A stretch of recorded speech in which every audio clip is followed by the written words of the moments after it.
Houston Station on Space Ground 2 for PWD. Go ahead on 2.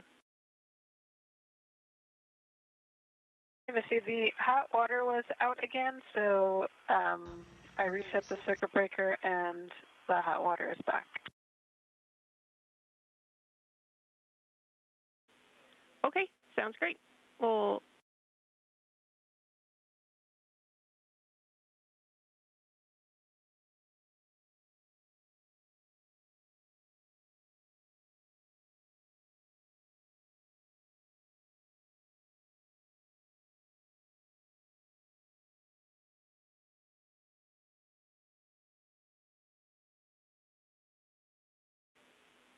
Station, this is Houston. Are you ready for the event?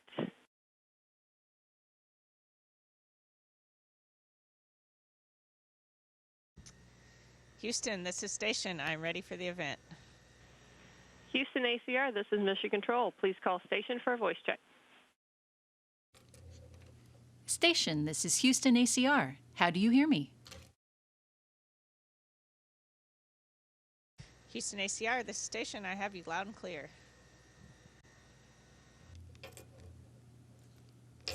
Please stand by for opening remarks. Welcome students and staff of Advanced Learning Academy, and all those who have joined us for this special occasion of the NASA Downlink. I'm Derek Paves, the General Manager of the San Antonio River Authority. Today marks an extraordinary collaboration between the River Authority, San Antonio ISD, and this esteemed academy as we embark upon a journey of discovery with NASA astronauts from Expedition 71 aboard the International Space Station. This unique opportunity provided by NASA allows us to bridge the gap between the wonders of space exploration and the pursuit of knowledge right here on Earth.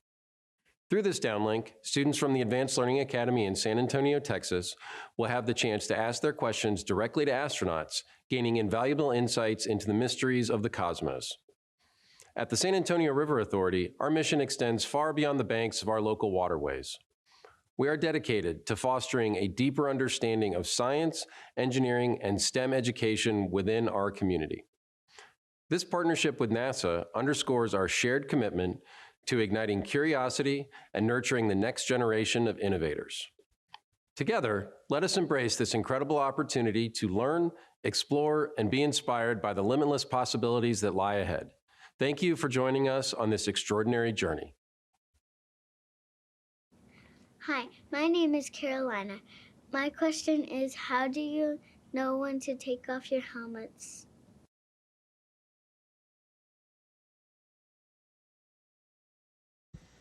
Thanks, Carolina. That's a great question and a very important one because space is an extremely harsh environment that, of course, humans can't survive in. But we always make sure we know when to take off our helmets through the use of our procedures. So the checklists that we use, we make sure we're on the right step. We have instruments that tell us that the environment is safe for us to breathe in if we take our helmets off.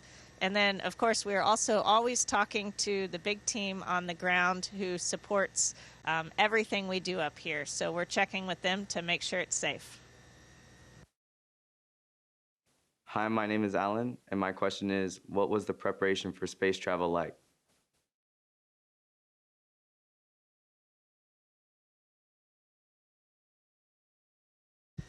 Hi, Alan. Well, for a space mission, we trained for about 2 years on the ground, and actually many more years before that as well. But for our specific mission, it's a mix of technical training, so studying the systems of our spacecraft and the systems of the International Space Station so that we know how to work with and operate them. We also do a lot of physical training, of course, so that our bodies are prepared for the rigors of spaceflight. And then lastly, we do a lot of what we call expeditionary skills training, and that's things like teamwork, learning how to work with our crewmates who will be on board space with, and how to be good communicators. Hi, my name is Michael. My question is, what's your best advice for a third grader who wants to become an astronaut?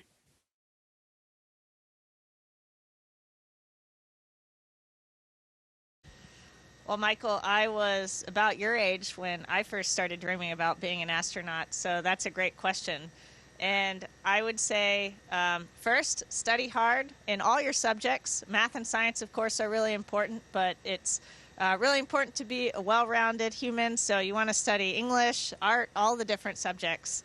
And then second, take care of your body. So keep in good health. And third, be a good teammate and a friend. Learn how to work with different people. Hi, my name is Mario, and my question is, what was your journey like to make it to this point in your career?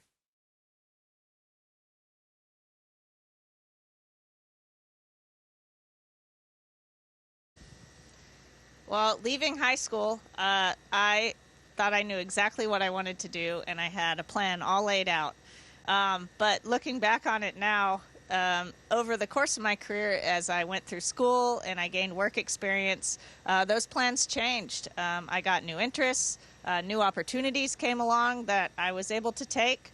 And so I would say, just looking back on my journey in general, that it involved a lot of change, a lot of unexpected opportunities, and of course a lot of success and also failure and all of the learning and growth that comes from those experiences. Hi, my name is Matthew, and my question is, does food float in your mouth when you try to eat?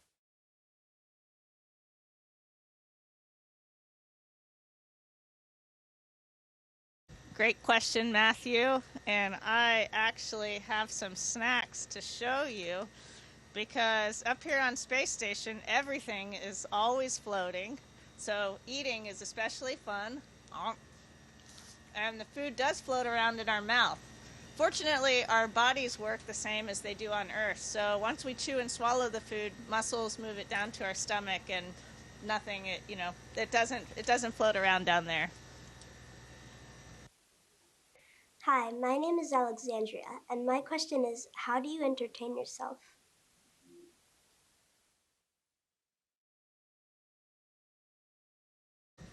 Thanks, Alexandria. I spend a lot of time looking out the windows here. We have great windows that look down on Earth and out into the stars, and so looking at Earth and the stars is one of my favorite things to do up here. I also like taking photographs. Photography is something I got into, and hanging out with my crewmates, of course.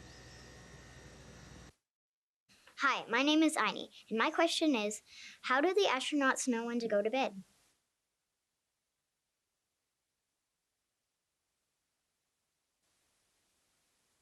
Well, we see so many sunrises and sunsets every day that it could be really hard to know how to go to bed, and sometimes our bodies are a little bit confused by that. But we work on Greenwich Mean Time, so we keep a pretty normal work day, starting around 7:30 a.m. to 7:30 p.m., and then we go to bed at a regular hour. So in short, we use a clock. Hi, my name is Jack, and my question is, how do you get pictures from satellites?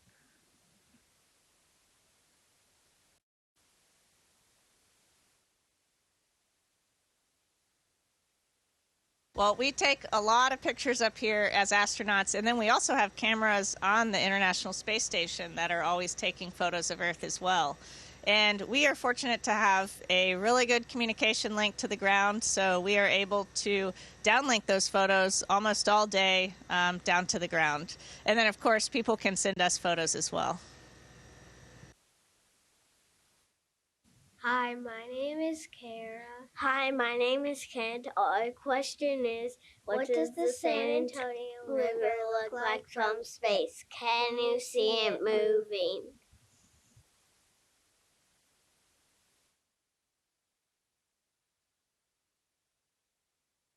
Great question. One of my favorite things to look at up here has been rivers from space. I have been able to see the San Antonio River, but we are a little too far away to actually see the water flowing.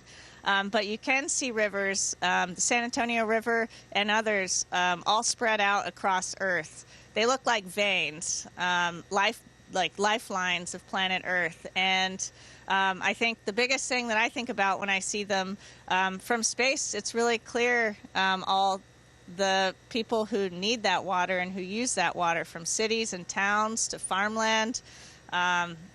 all the way to the ocean. And so it's just a reminder of how fragile and how special those ecosystems are and what a precious and limited resource water is.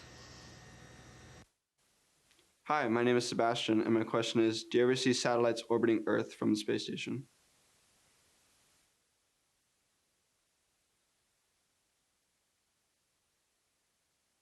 We do see satellites orbiting, and it's one of the coolest things to see out of the cupola windows.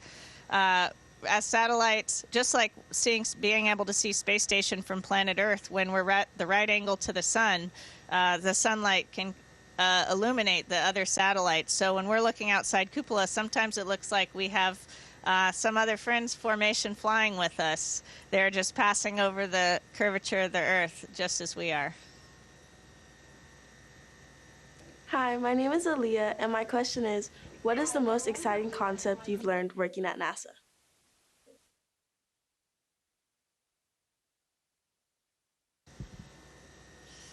As astronauts, we get to learn all sorts of exciting things at NASA in all different kinds of fields. It's one of my favorite parts of being an astronaut, that we get to learn. We're the technicians, we're the scientists on board space station. We're also the doctors and photographers and all sorts of different skills. So that's been really cool. One of my favorite technologies, though, that we get to learn about is the life support systems on space station. We recycle our atmosphere up here, so all the air we breathe, and then we also recycle the water we use. Everything is a limited resource on space station, much like it also is on Earth. So those technologies that we use to conserve our limited resources up here are really interesting to me. Hi, my name is Riley, and my question is, if you were to dump water in a space station, which way would it flow?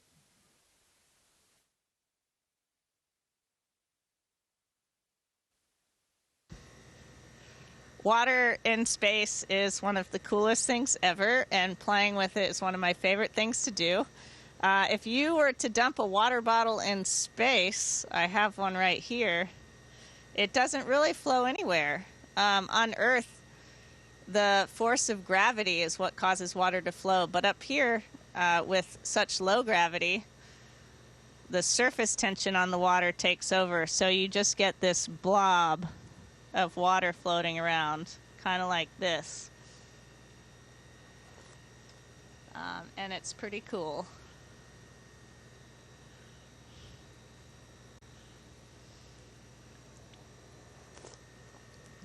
Hi, my name is Ian, and my question is, you guys use safety tethers on spacewalks. How many do you use, and how strong are they?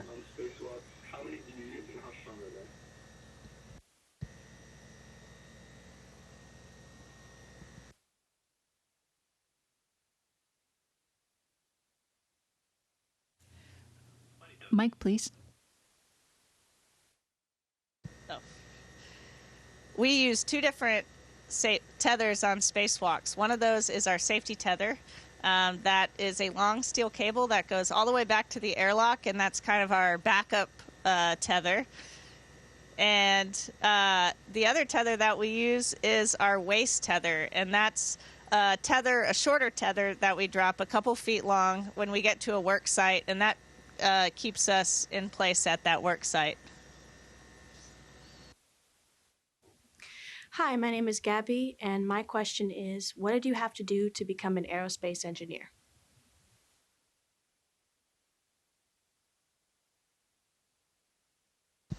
Hi, Gabby.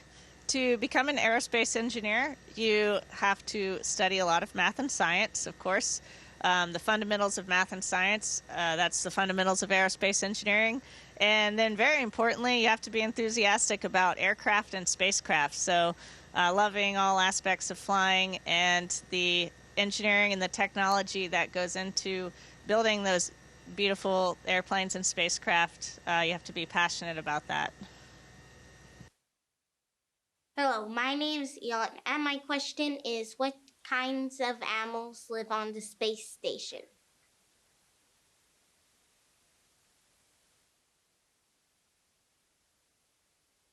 We've had a variety of animals on space station, everything from spiders and butterflies to flies and mice.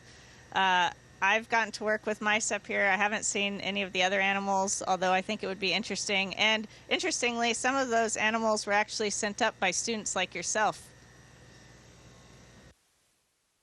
Hello, my name is Victoria, and my question is there downtime to watch TV on the International Space Station? If so, what is the connection mechanism? Are they current shows or delayed/reruns?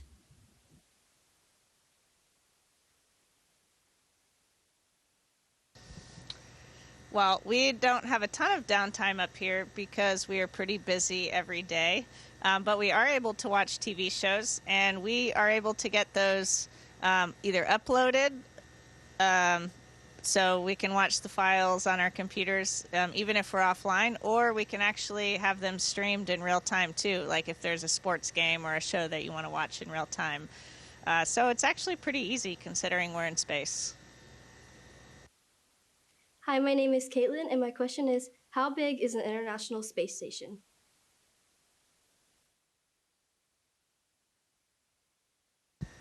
The overall size of the International Space Station is about the size of a football field.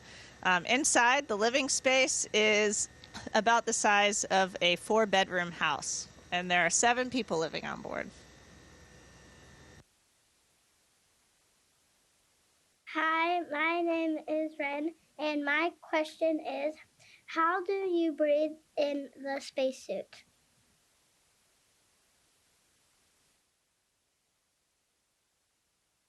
In our spacesuits, we have compressed tanks of oxygen, and so we are able to breathe that oxygen. And then we also have scrubbers in the spacesuit that remove carbon dioxide. So as we're breathing, we're actually also recycling that air in our own little tiny spaceship. Hi, my name is Will, and my question is, when astronauts return to Earth, do they get tired more easily doing everyday things than before they went to the station?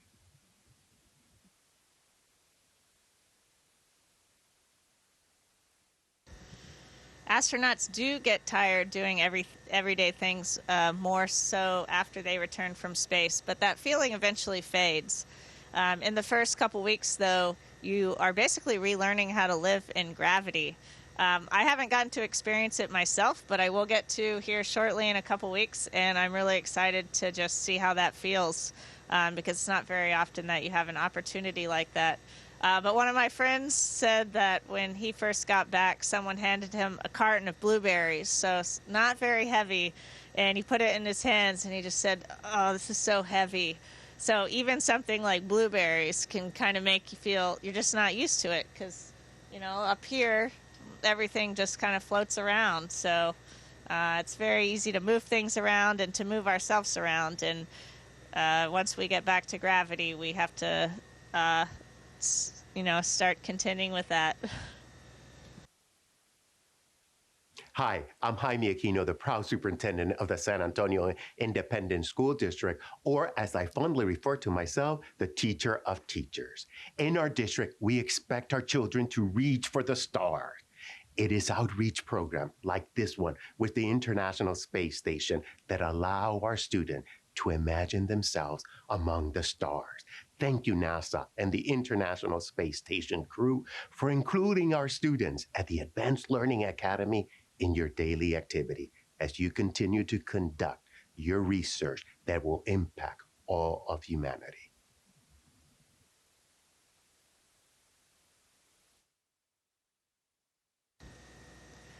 Thanks to all the students for the excellent questions. I enjoyed answering them, and a big thanks to the San Antonio River Authority for sponsoring this event. Station, this is Houston ACR. Thank you. That concludes our event. Thank you to all of the participants. Station, we are now resuming operational audio communications.